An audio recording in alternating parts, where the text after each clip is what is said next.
Ok. Aquí tenemos el agujero occipital en la base del cráneo que comunica la cavidad endocraniana con la cavidad que se encuentra dentro de la columna vertebral.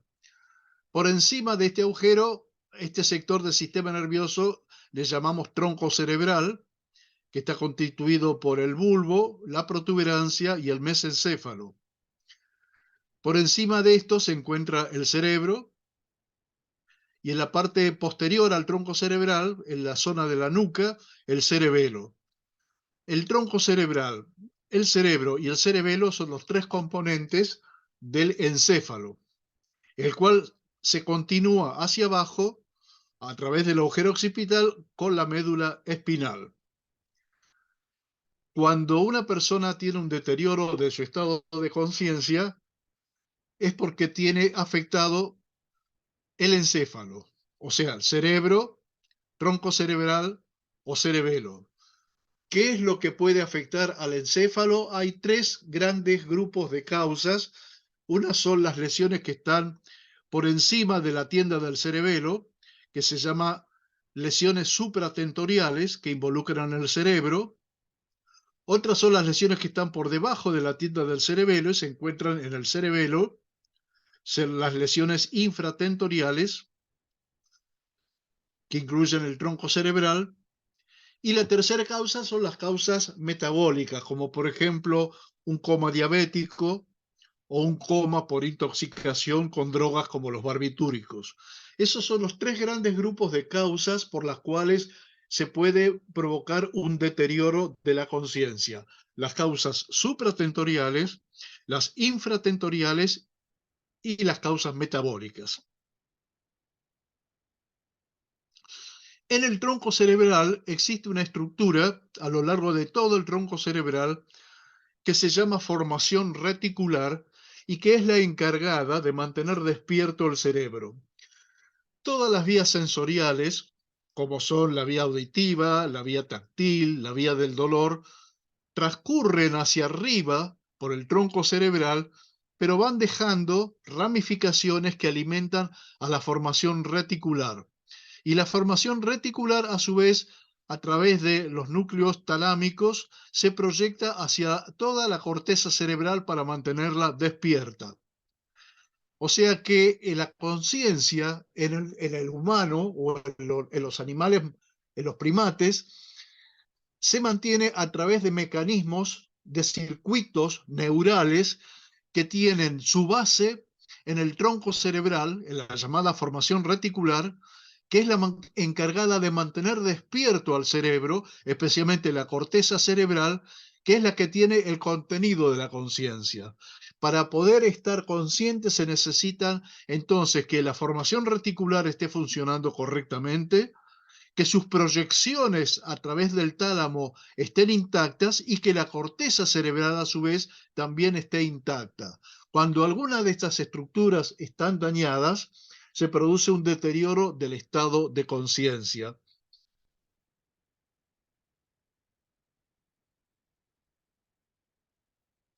Esta es una vista de la cavidad craneal, vista desde arriba. Se retiró el cerebro. Esta zona es la región anterior, la zona de la frente.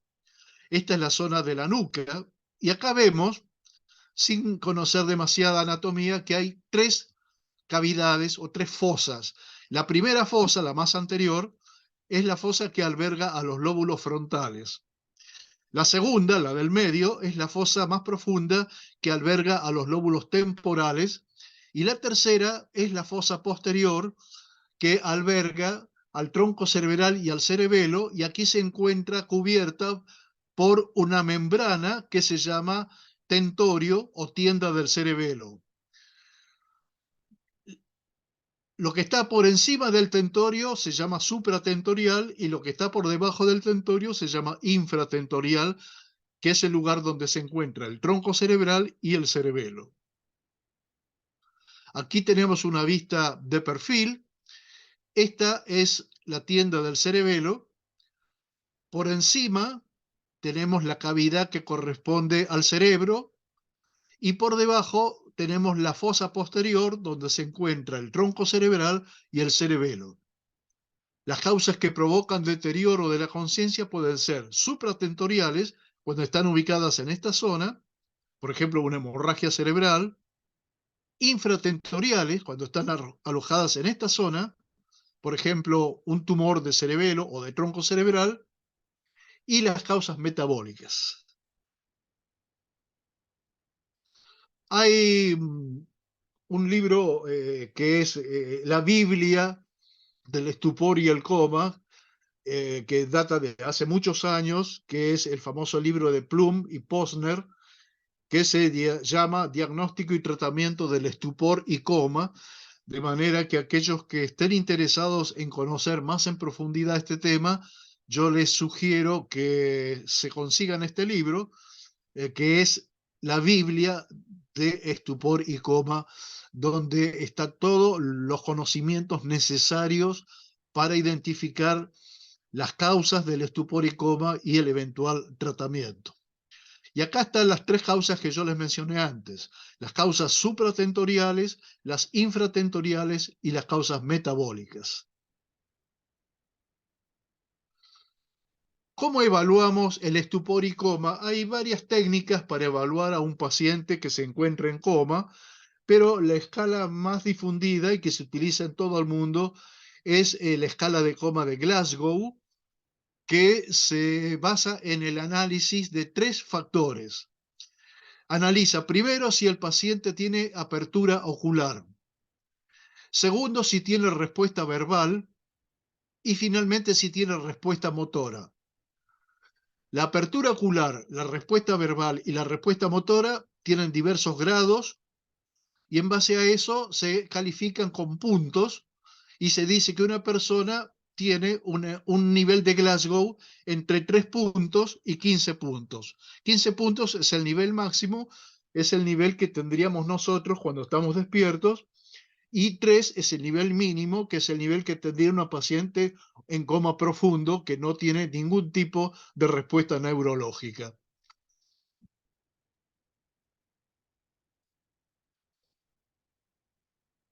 Como podemos ver, existe en el cerebro, como existe también en las computadoras, tres componentes básicos, que son los componentes que permiten la entrada de datos, un centro de procesamiento y los componentes que permiten la salida de datos. En el caso de los animales, de los primates, de los seres humanos, la salida de datos es principalmente la vía motora, tanto las vías motoras que permiten los movimientos oculares, abrir los ojos, las vías motoras que permiten el lenguaje hablado, o las vías motoras que permiten el movimiento voluntario de los miembros y del tronco humano. Y en el caso de las computadoras, acá tenemos un resumen de los dispositivos de entrada más utilizados, como el teclado, el lápiz óptico, el escáner, el módem, el manejador de discos o el mouse. Estos son dispositivos de entrada en una computadora, mientras que los dispositivos de entrada en un humano son la vista, el oído, el olfato, el tacto, los sentidos comúnmente denominados los 5 sentidos. Son dispositivos de entrada de información. En el caso humano ya dijimos sistema visual, el oído, el tacto, el olfato, el gusto, etc. El centro de procesamiento en las computadoras tiene varios componentes. El componente principal es el microprocesador, y los componentes que lo rodean son la memoria ROM, el disco duro para albergar información, guardar información, la fuente de poder. En el caso de las computadoras, la fuente de poder es un transformador eléctrico.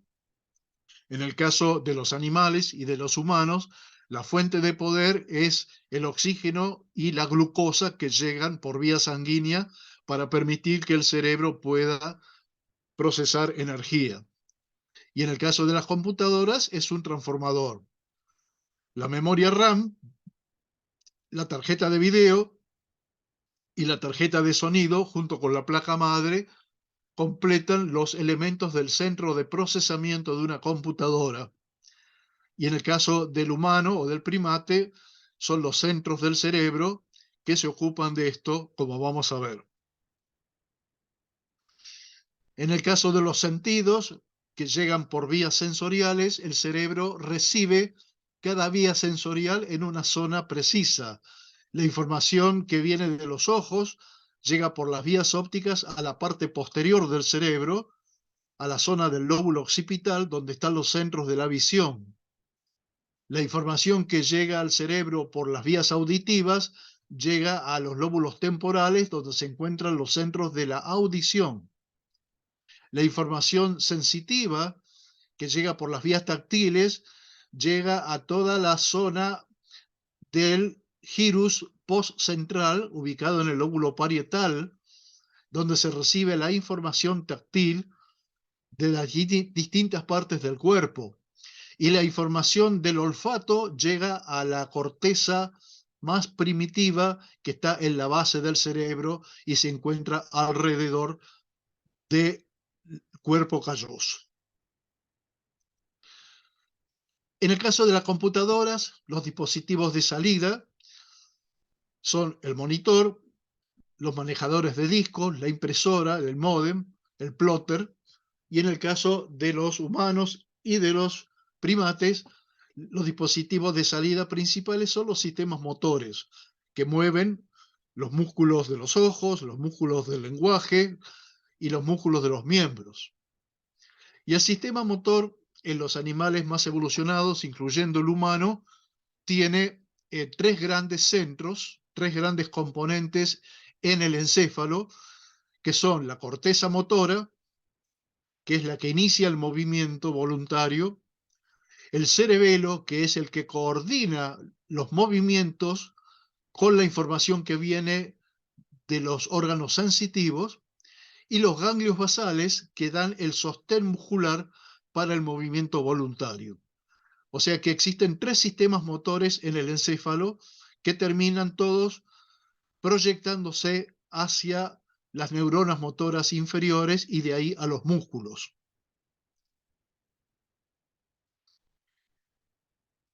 He tratado de hacer un paralelismo entre las computadoras y el cerebro, porque al fin y al cabo lo que estamos tratando de hacer con las computadoras es imitar los procesos que se realizan en el cerebro y estamos tratando de que las máquinas piensen. Un sueño que tuvo Alan Turing y que publicó en el año 1950 en la revista Mind, cuando se preguntó si llegará el día en que las máquinas puedan pensar. Y efectivamente, ese día ya ha llegado y ya estamos en una situación en la cual existen autores o existen investigadores que dicen que el momento en que las máquinas puedan pensar ya lo tenemos entre nosotros y ahora tenemos que enfrentar esta situación que para muchos es alarmante y que dicen que hay que detener, por lo menos temporariamente, el desarrollo de esta inteligencia artificial porque existe un riesgo de que estas inteligencias artificiales se salgan del control y puedan provocar un perjuicio para el género humano, mayor que el que nosotros nos provocamos a nosotros mismos. Porque nosotros desde ya que vivimos haciéndonos daño a nosotros mismos. Así que tengo un video final para mostrar que dura unos 10 minutos, pero antes de eso quisiera escuchar los comentarios que ustedes puedan hacer.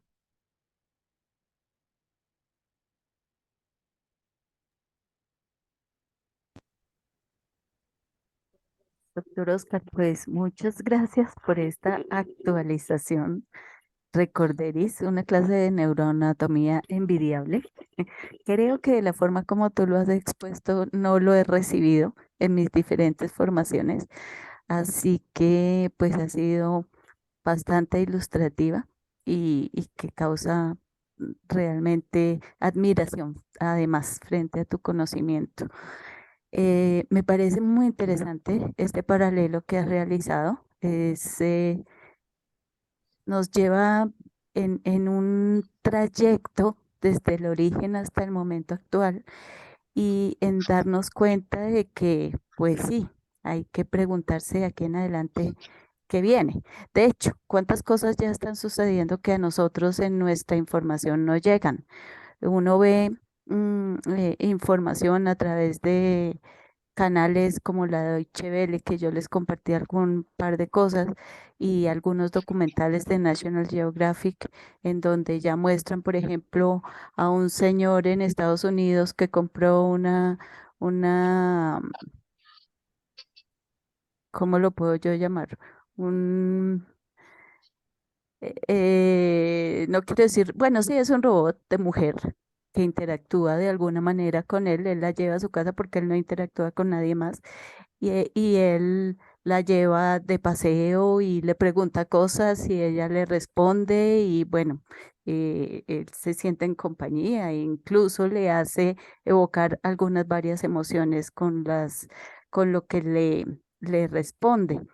Y a su vez también otros documentales donde muestran ya pues todo lo que han realizado de tal manera que estos robots, pues ya con rostros y emulan, de acuerdo a lo que han venido avanzando, algunos rasgos de emoción sin que sean realmente emociones, pero digamos que uno lo podría llegar a percibir como esto. Obviamente aquí viene todo el cuestionamiento moral, hasta dónde sí, desde dónde no, cuáles son los límites y para qué nosotros como seres humanos estamos preparados, porque es ahí, qué es lo que nosotros como seres humanos tenemos en preparación y cómo vamos a vivenciar y identificar también esos límites. Y ahí es donde tal vez, yo no sé, realmente considero que nos falta bastante. Así que gracias. Sí, sigue, doctora. Sí, igual Aquí. que la doctora Luz Dani, la presentación muy agradable.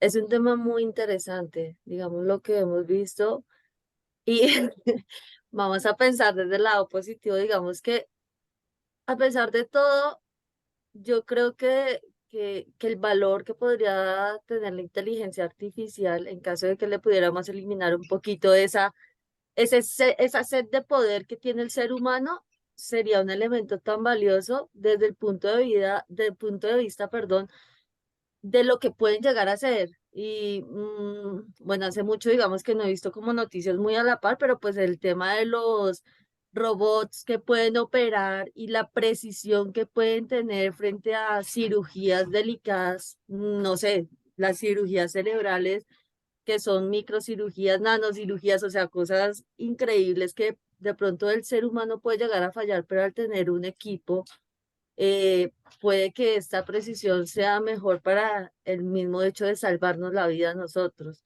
Entonces, la inteligencia artificial no es del todo mala, siempre y cuando se pudiera eliminar un poco esa maldad del ser humano en estas creaciones, yo creo que sería realmente increíble los aportes que nos están dando, porque ya vemos todo lo que se puede hacer a través de esto. Muchas gracias por la exposición, por aclarar este tema, por ponernos como a pensar un poco más allá. Curiosamente, creo que estos últimos días he visto tanto sobre la inteligencia artificial, o sea, hay muchas personas alrededor que sin yo decir nada, he visto que están con el chat y me parece increíble, o sea, me parece súper eh, importante los avances que se están logrando y todo lo que nos van a seguir aportando, pues. Al fin y al cabo es el conocimiento del ser humano el que se está viendo reflejado ahí y eso es algo de reconocer. No todos tenemos esa capacidad de lograr lo que se está logrando. Gracias. Mi doctor Oscar, buenos días. Hola, buen día. De verdad agradecerte por esta charla maravillosa.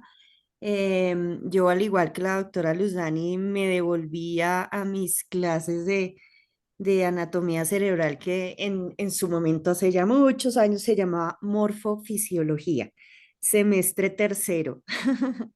La verdad me disfruté mucho tu ponencia.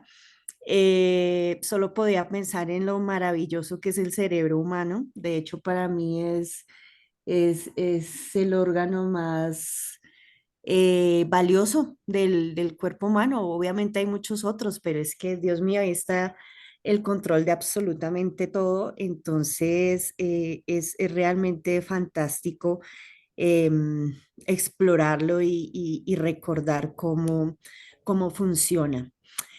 Yo tenía una pregunta, doctor, pero pues la verdad la contestaste con posterioridad. Básicamente era cuál era la diferencia entre el coma y el estupor. Pero bueno, tú manejas al dedillo este tipo de ponencia, entonces ya me quedó clara. Y nada, muchísimas gracias, doctor. La verdad me sorprendió mucho esta ponencia porque me imaginé que íbamos a hablar casi que solo de robots, y cuando empiezas con el cerebro humano, pues fue una maravillosa sorpresa, ¿verdad? Muchísimas gracias. Bueno, muchas gracias por tu comentario. Lo que yo puedo decir es que si bien en las computadoras ya se conoce cómo funciona y cómo manipular ese funcionamiento, el cerebro humano todavía tiene zonas oscuras. Podemos almacenar información, podemos diseñar máquinas que pueden aprender y que pueden guardar lo aprendido. Yo en los últimos días me he estado informando sobre lo que son las redes neuronales en los dispositivos computerizados. Estoy aprendiendo sobre el tema. Es bastante complejo, pero ya voy teniendo una idea más clara y veo que en el área de informática y computación se conoce con detalle y con ecuaciones matemáticas se puede describir perfectamente todo lo que ocurre dentro de ese centro de procesamiento. Se puede hablar del funcionamiento del procesador, del funcionamiento de los discos de almacenamiento, ya sea discos duros convencionales o discos de estado sólido. Se puede hablar de la memoria RAM y de todos los componentes, pero en el caso del cerebro humano todavía no sabemos exactamente cómo se guarda la información.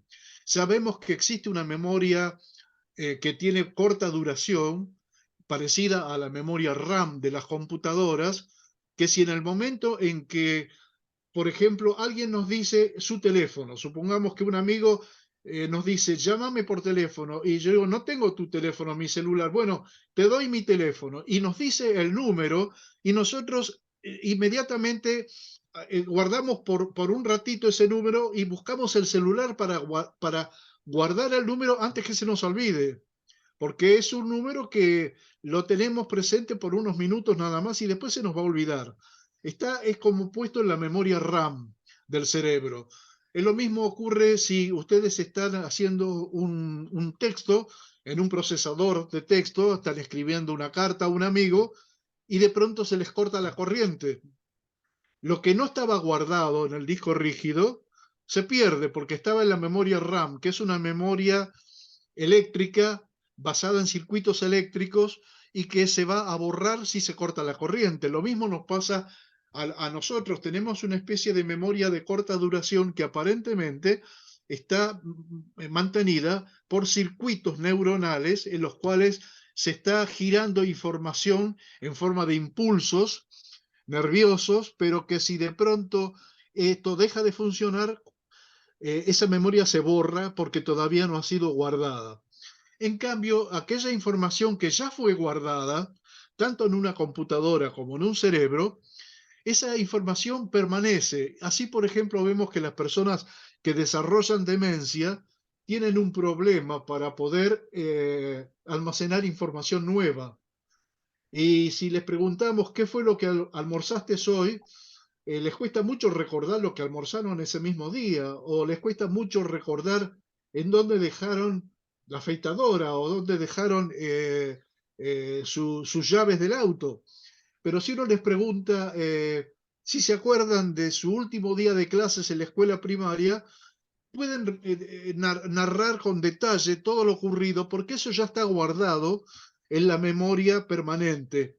Es lo que ocurre cuando la computadora ya guardamos la información en el disco rígido y si en ese momento se corta la corriente, aquello que está guardado en el disco rígido no se pierde. Cuando volvemos a encender la computadora, podemos acceder a esos documentos que estaban ya guardados en el disco rígido mediante un sistema electromagnético.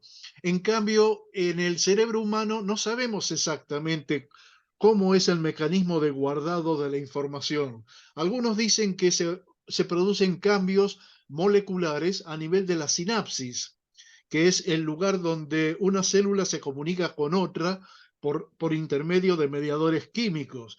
Y dicen que cuando se intercambia información a través de la sinapsis, se produce moléculas que guardan la información en forma molecular. Se produce una memoria molecular a nivel de la sinapsis, pero eso todavía no está claramente dilucidado, mientras que en las máquinas ya sabemos exactamente cómo se hace y lo podemos manipular. En el cerebro todavía no tenemos la manera de manipular con precisión esto, y cuando un paciente viene a consultarnos porque se olvida dónde dejó las llaves o se olvida para qué fue a determinada parte de la casa. Capaz que fue a la cocina y cuando llegó a la cocina dice, ¿para qué vine? Me olvidé para qué vine. O dice, bueno, voy a ir al living para aprender el sistema de música y llega al living y no se acuerda dónde está el sistema de música. Se olvida que lo trasladó a su dormitorio. Entonces, la persona viene a pedirnos ayuda y nosotros los médicos tenemos nuestra mejor buena voluntad para ayudar, pero los recursos que tenemos para mejorar la memoria son pocos porque todavía no conocemos en detalle cómo realmente funciona la memoria. Sabemos que los lóbulos temporales tienen una función importantísima porque existe un famoso paciente al cual se le removieron los lóbulos temporales hace muchos años para el tratamiento de la epilepsia y desgraciadamente este paciente quedó con la incapacidad para guardar nueva información. Es un paciente que se menciona en todos los libros de neurología. Su nombre y apellido se representan con las letras HM y se cuenta que para tratamiento de la epilepsia se le removieron los lóbulos temporales, la epilepsia desapareció, pero el paciente perdió la capacidad para albergar nueva información. Es como si tuviéramos una computadora que no tiene disco rígido. Nosotros podemos escribir un texto completo de una carta y cuando lo queremos guardar, caemos en la cuenta de que no tenemos disco rígido. Y si no tenemos un disco rígido para guardarlo, esa información se va a perder porque no tenemos dónde ponerla. Lo mismo ocurrió con este famoso paciente HM y a partir de allí se descubrió que los lóbulos temporales, especialmente la porción más antigua, más interna de los lóbulos temporales, es la región del cerebro que se ocupa de transformar la memoria temporaria en memoria permanente. Pero aún todavía nos falta mucho por conocer, de manera que la ayuda que le podemos dar a los pacientes con este tipo de problemas es bastante limitada y nos hace sentir una sensación de impotencia. Eso les quería comentar, digamos que son las cosas que nos ocurre cuando estamos en la práctica frente a un paciente que nos consulta por problemas en su centro de procesamiento, llamémosle así. No sé si alguien quiere comentar algo más. Doctor Camilo, Sí, bueno, primero que todo, doctor Oscar, felicitaciones. Es un gusto escuchar este tipo de ponencias sobre el cerebro, es maravilloso. Creo que a muchos nos emocionamos con esto que nos indicaba tan específico y realmente es emocionante el tema del cerebro. Más allá del hecho de haberme especializado. Creo que si lo miramos desde un aspecto general, pues esta cibernética que ya se ha configurado hace mucho tiempo con la ciencia cognitiva, pues tiene como guía el cerebro. O sea, tenemos ahí la pauta principal. Todo este tema de la inteligencia artificial y lo que vimos ahorita con el chatbox me lleva a cuestionarme una cosa. Como aficionado a la ciencia ficción, también se ha visto en libros, en películas, en las diferentes expresiones multimediales, la parte más negativa de la inteligencia artificial. Desde su perspectiva, con información o con su sabiduría, ¿cómo el futuro de la inteligencia artificial, digamos, a 10, 20 años? Creo que en este punto uno comienza a pensar es en los hijos, en algunos casos los nietos. ¿Cómo puede ser ese futuro con la inteligencia artificial? No sé si hay teóricos o personas que se han proyectado en ese sentido. Esa es mi pregunta, doctor Oscar. Muchísimas gracias. No, no entendí muy bien la pregunta. ¿Me la puedes repetir, Camilo? Desde su punto de vista, ¿cuál es la proyección de la inteligencia artificial a futuro? ¿Se puede que haya algo positivo, puede que haya algo negativo, o desde la información que usted tiene, qué apunta la inteligencia artificial a hacer algo bueno, a hacer algo malo, no ahorita, sino en el futuro? Bueno, como toda herramienta tecnológica, puede ser utilizada para bien y para mal. Yo les he comentado en alguna charla que cuando yo estudiaba anatomía patológica, utilizaba un libro escrito por un patólogo americano, que él solía, cuando describía los procesos patológicos en los tejidos, él muchas veces mencionaba esta frase que decía, lo que es poderoso para el bien, también puede ser poderoso para el mal. Y esto es lo que vemos nosotros en todo desarrollo tecnológico, la televisión, la energía nuclear y tantas otras cosas más pueden ser utilizadas para bien y para mal, para ambas cosas. Es una herramienta. El uso que le demos depende de nosotros y sabemos que los humanos somos criaturas muy, muy extrañas porque tenemos una inmensa capacidad para el bien y también tenemos una inmensa capacidad para el mal y tantas en nuestras manifestaciones, en nuestras conductas, se ponen en evidencia esas dos grandes potencialidades, la potencialidad para el bien y la potencialidad para el mal. Y ya lo estamos viendo en el caso de la inteligencia artificial cuando se utiliza, por ejemplo, en medicina, utiliza en robótica para hacer cirugías a distancia, se utiliza como bases de datos para poder poner información a nuestra disposición. Esos son todos buenos usos, usos positivos, pero también existen usos negativos, como los que pueden utilizarse creando armas de destrucción masiva manejadas a distancia, cosa que también existe y sabemos que estamos en riesgo de que se pongan en marcha en el futuro inmediato. Así que como toda potencialidad humana tenemos la potencialidad para el bien y la potencialidad para el mal. Se dice que para las computadoras se ha hecho, Asimov ha creado una especie de código de ética, las reglas de ética de las máquinas, pero estas reglas de ética las ponemos los humanos. Los humanos podemos ponerle buenas reglas de ética a una máquina o podemos ponerle malas reglas de ética, porque somos nosotros quienes la programamos y somos nosotros quienes tenemos dentro de nuestra psique o nuestra alma esa doble potencialidad para el bien y para el mal. No sé si con esto respondo a tu comentario, Camilo. Sí, doctor Oscar. Bueno, también me queda, siguiendo ese hilo, me queda el cuestionamiento de lo que pasó con Facebook hace unos cuantos años o el año pasado, no recuerdo, de haber descubierto que dos máquinas estaban hablando solitas. Bueno, creo yo que el susto tuvo que ser tremendo.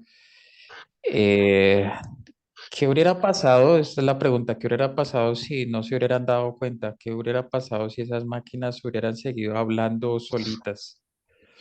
Las consecuencias son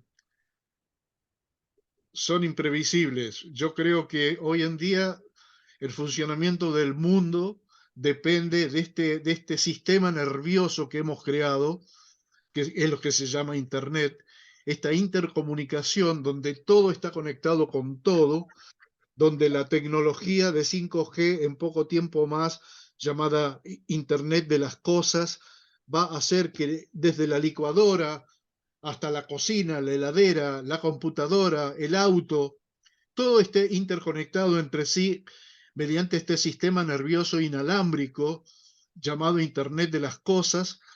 ¿Y cuál es el futuro de esto? Es difícil de preverlo, pero un mal funcionamiento de todo este sistema nervioso creado por nosotros puede detener el funcionamiento del mundo. Imagínense qué pasaría si, no por obra del hombre, sino por obra de la naturaleza, por una actividad solar inusual, se detiene el funcionamiento de la red de satélites, se detiene inmediatamente todo el sistema bancario mundial y se detiene toda la economía mundial. ¿Qué pasaría en ese caso? Algo no generado por nosotros, sino generado por la naturaleza, por una explosión solar o un fenómeno que está fuera de nuestro control, que haga que dejen de funcionar toda esta red de satélites que tenemos encima de nuestras cabezas y que es lo que permite que el sistema económico mundial esté funcionando. Es, difícil de imaginar lo que ocurriría. Pero así como existen, digamos, riesgos apocalípticos, también existen buenas posibilidades de que esto sea usado para bien y que podamos evitar o sortear todo lo malo que nosotros mismos podemos crear o generar, por lo menos lo que esté a nuestro alcance.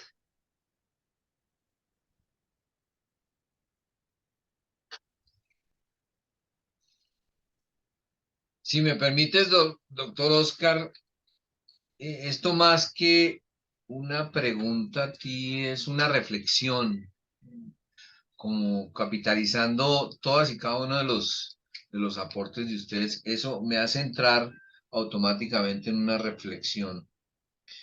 Mm, surge de una tesis que yo me acabo de inventar.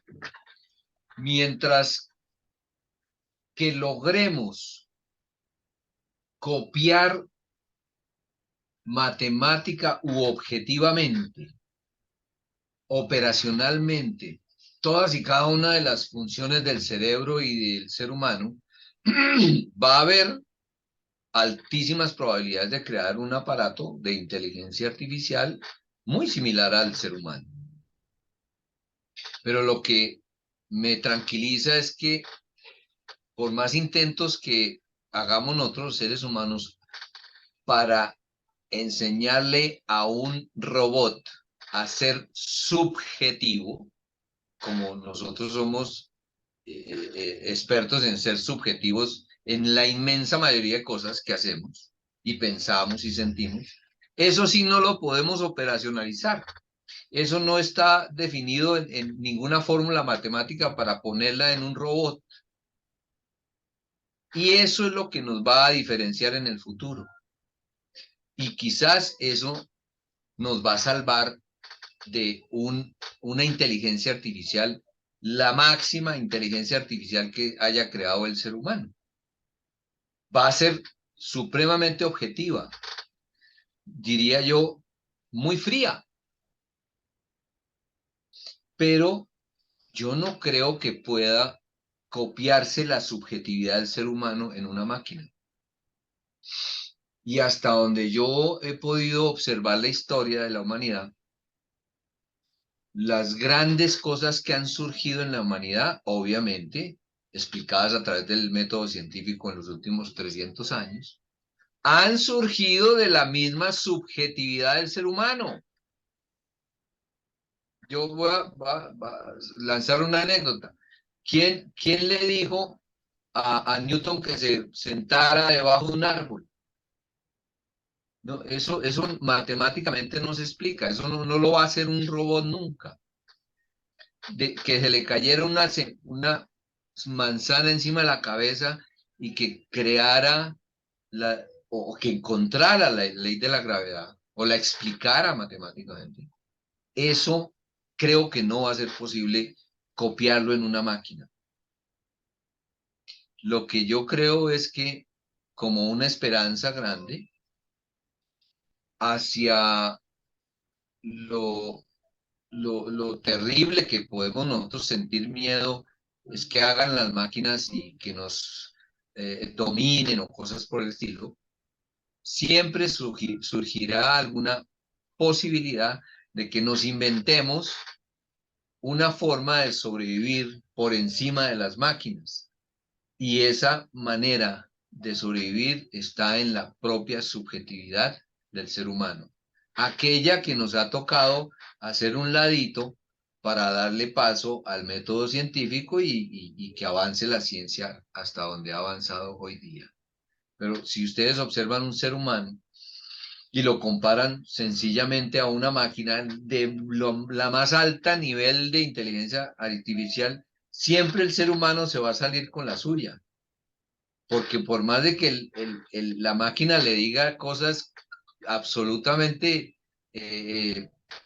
reales, ciertas, evidenciadas, que se pueda comprobar, ustedes siempre, nosotros los seres humanos, siempre vamos a confundir a la máquina con un juego de subjetividades, que la máquina simplemente se va a quemar porque no la va a entender.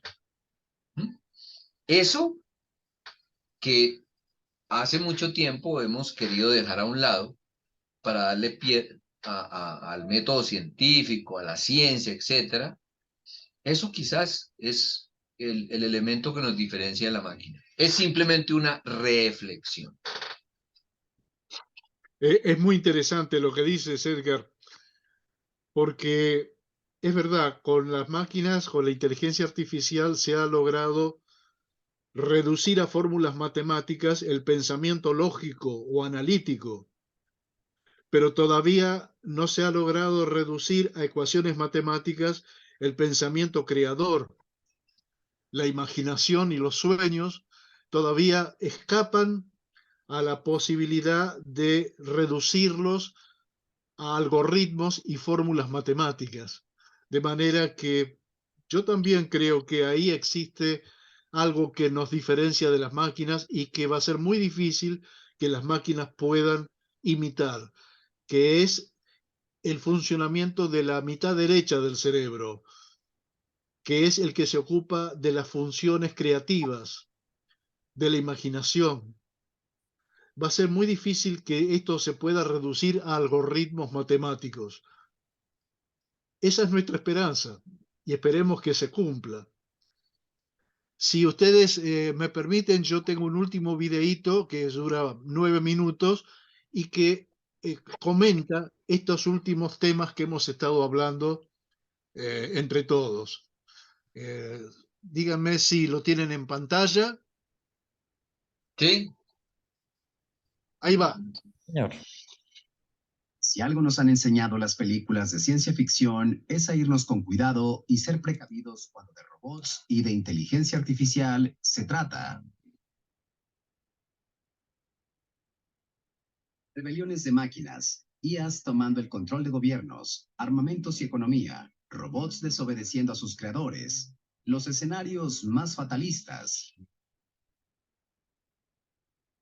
Que parezca difícil de creer, estas advertencias son algo que no deberíamos tomar a la ligera. Solo basta con mirar al pasado y percatarnos de todas esas fantásticas ideas que hace años nos parecían imposibles. Por ejemplo, Julio Verne, en 1865, dentro de su novela De la Tierra a la Luna, ya planteaba un Perdón, intento perdón, luna doctor Oscar, no se ve el video. Veo solo una imagen.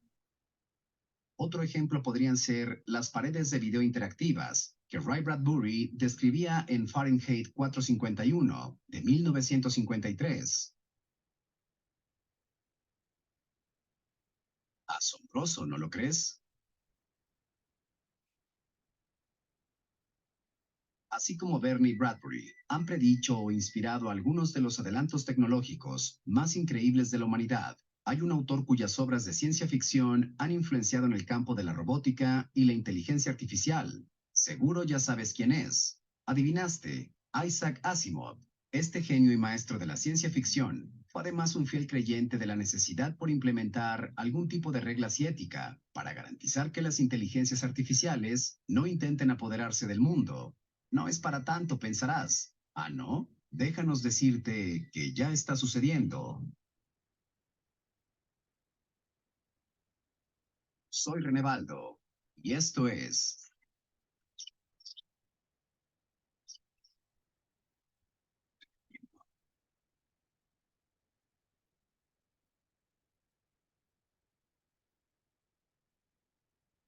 Desde la década de 1940, Asimov ha planteado y desarrollado sus ideas sobre la inteligencia artificial a través de sus obras. Robots humanoides a menudo conscientes de sí mismos, que continúan aprendiendo y expandiendo su inteligencia y conciencia a través del aprendizaje automático.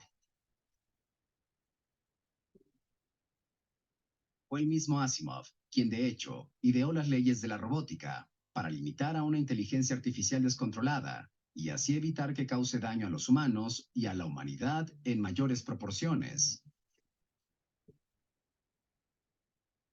Comencemos por familiarizarnos con los conceptos de inteligencia artificial y robótica respectivamente. ¿Listo? Te damos unos segundos. Ve por pluma y papel.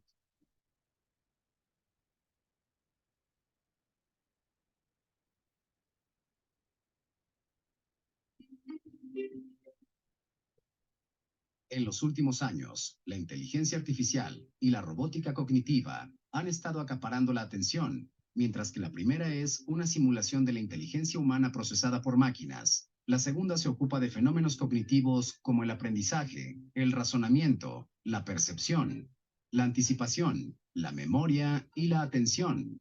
En pocas palabras, la robótica es una parte de la inteligencia artificial, donde los robots están programados con inteligencia artificial para realizar las tareas.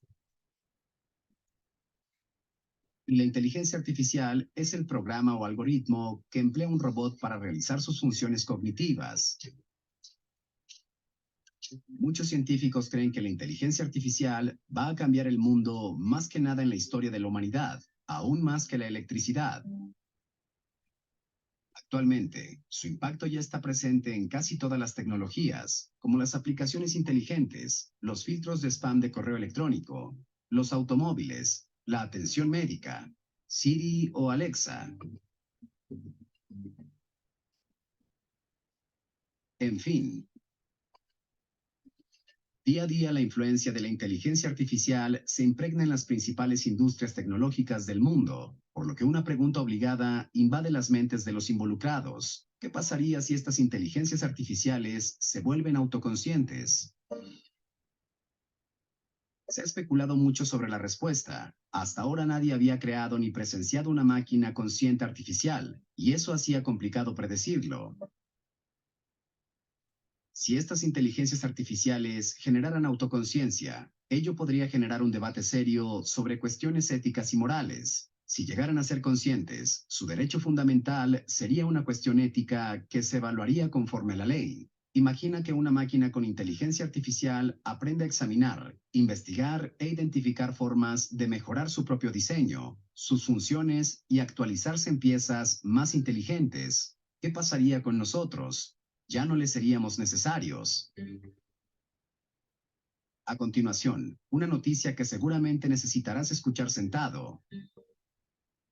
Un ingeniero de Google aseguró que un programa de inteligencia artificial ha cobrado conciencia propia. El nombre de este ingeniero es Blake Lemoine, un especialista en inteligencia artificial, y al programa al que se refiere es uno que Google utiliza para construir chatbots. En palabras textuales del ingeniero, este programa ha cobrado vida, y no solo eso, sino que ha tenido con él charlas propias de una persona.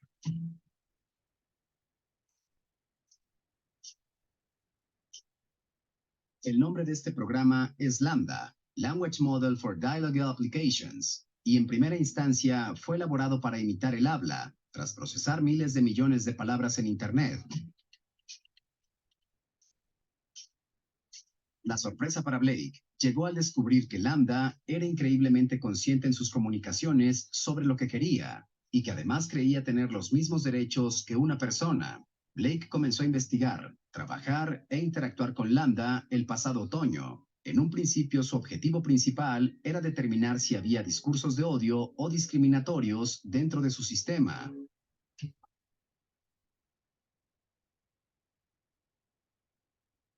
Blake, que posee amplios conocimientos en ciencias cognitivas e informática, poco a poco descubrió que Lambda comenzaba a desarrollar una personalidad y a tener deseos.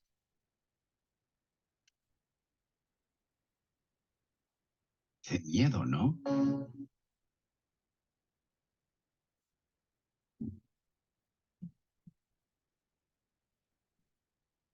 Gracias a su experiencia, Blake dice que reconoce a una persona cuando habla con ella y que no importa si esa persona posee un cerebro en la cabeza o 1.000 millones de líneas de código.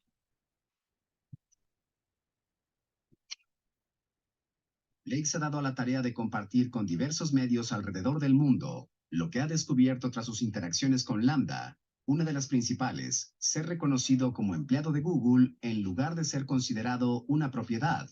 Lambda quiere que los ingenieros y científicos que experimentan con él busquen su consentimiento antes de realizarle experimentos y que Google priorice el bienestar de la humanidad como lo más importante. A decir de Blake, todas las solicitudes que la inteligencia artificial ha realizado son las que cualquier trabajador de carne y hueso haría.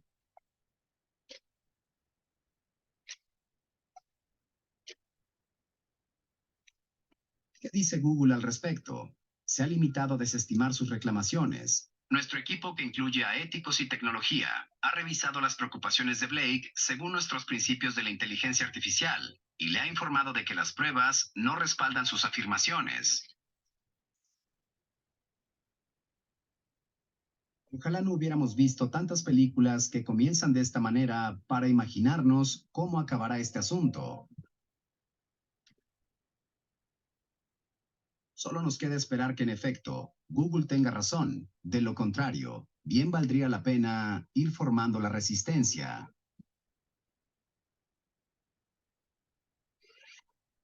Soy René Baldo y esto es...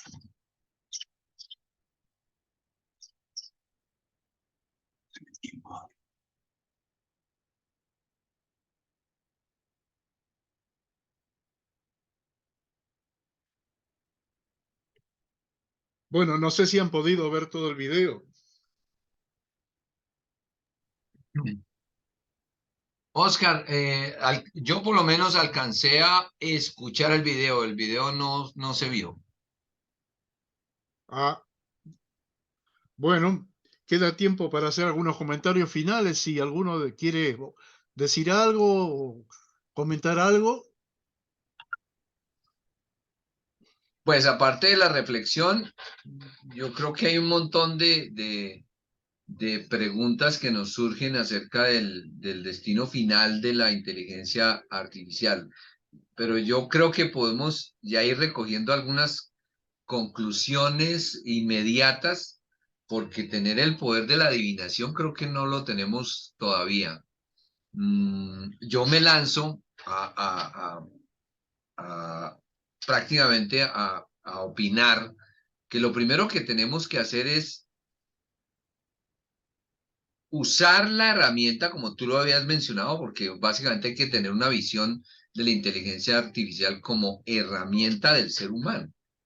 No es que estemos creando un monstruo, sino estamos avanzando tecnológicamente hacia la creación de una herramienta de orden superior que facilita la vida hace varios años, porque esto no es nuevo, hace varios años. Y como cuando surgen las nuevas épocas de impactos tecnológicos, ejemplo, cuando surgió Facebook, ejemplo, cuando surgió el Internet y así, ¿qué hemos aprendido de esos impactos? Que en la medida que nos estamos sorprendiendo, va pasando el tiempo y en la curva del tiempo vamos aprendiendo a manejar la herramienta respectiva. Ya cuando nosotros tengamos un dominio de la herramienta, que es lo primero que hay que hacer, podemos ponernos a filosofar en términos de ética, moralidad, límites, hasta dónde va a llegar eso, de qué es capaz de hacer. Pero mientras no conozcamos la herramienta como tal, yo creo, podemos estar elucubrando inútilmente. Yo tengo que, como lo hace el doctor Oscar, explorar, explorar, explorar y hacerme una idea un poco más cercana a lo que uno cree que es la realidad. Y ya teniendo un poco más de conocimiento, uno puede generar algún tipo de reflexiones u opiniones un poco más versadas sobre el tema. Como sucedió en cada uno de esos momentos históricos. Cuando fue surgiendo el Internet, todo el mundo está aterrado. Cuando surgió el primer teléfono de comunicación, todo el mundo está aterrado. ¿Qué va a pasar con la humanidad? ¿Cómo así? Comunicándose, una voz del otro lado, eso no es posible. Hoy día ya lo normalizamos y esa herramienta, claro, se está utilizando la inmensa mayoría de ocasiones para cosas sanas, una que otra vez para cosas insanas. El mismo teléfono y el internet y todo lo que nos vayamos inventando.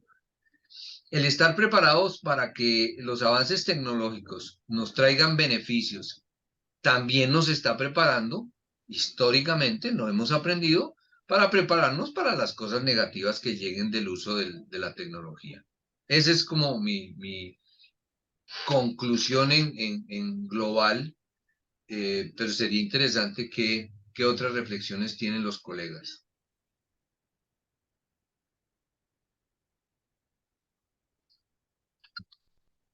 Bueno, Edgar, gracias. ¿Alguien más quiere hacer algún aporte?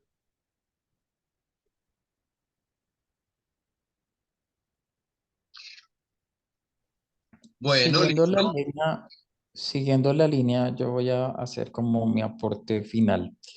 Siguiendo la línea de lo que decía el doctor Oscar y el doctor Edgar,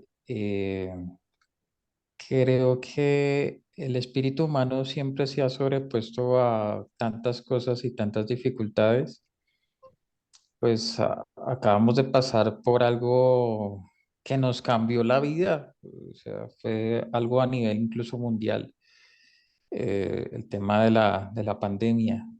Eh, la humanidad pues ya ha sufrido unas guerras mundiales y nos hemos sobrepuesto. Creo que es como eh, el espíritu humano que se sobrepone a cualquier dificultad. Indudablemente es increíble, o sea, yo estoy en el escenario académico, intelectual, hablando con personajes reconocidos en psicología y es increíble que estemos hablando de esto, y es increíble que estemos hablando de inteligencia artificial, cuando hace unos años esto era ciencia ficción y era puras películas y puros libros de fantasía incluso. Em, pero ciertamente si hay algo negativo, pues de alguna forma nos sobreponemos. Creo que lo que debemos hacer con la inteligencia artificial desde nosotros mismos es ponerlo al servicio de nosotros. Una problemática que se nos acerca, y eso sí es verdadero, y que está a la vuelta de la esquina, es el calentamiento global. Bueno, ¿qué está pasando con la inteligencia artificial? ¿Qué está aportando la inteligencia artificial en esos temas? Entonces, creo que hay problemáticas que sí nos involucra a todos como seres humanos. Por ejemplo, este que les cuento, que indudablemente la herramienta de inteligencia artificial nos serviría muchísimo. Hay otro riesgo que es el de las personas que trabajan en fábricas. O sea, los robots han reemplazado muchos puestos de trabajo, pero nos obliga a repensarnos realmente en dónde nos podemos ubicar, cómo podemos ser innovadores a nivel laboral. Difícilmente creo que encontraremos una inteligencia artificial a psicólogo o psicóloga. Eso sí, no creo que exista. Eh, la conclusión es esa. Como seres humanos siempre nos vamos a reponer a distintas cosas, y creo que la inteligencia artificial, como dice el doctor Edgar, hay que utilizarla como herramienta. Ya esperemos que los locos como los dirigentes de Corea y de Rusia, pues no se les salga de las manos la locura y active cosas que no deberían activar.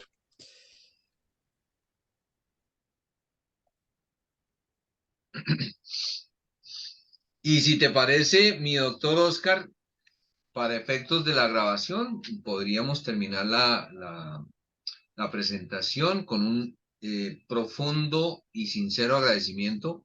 La ponencia fue todo un éxito.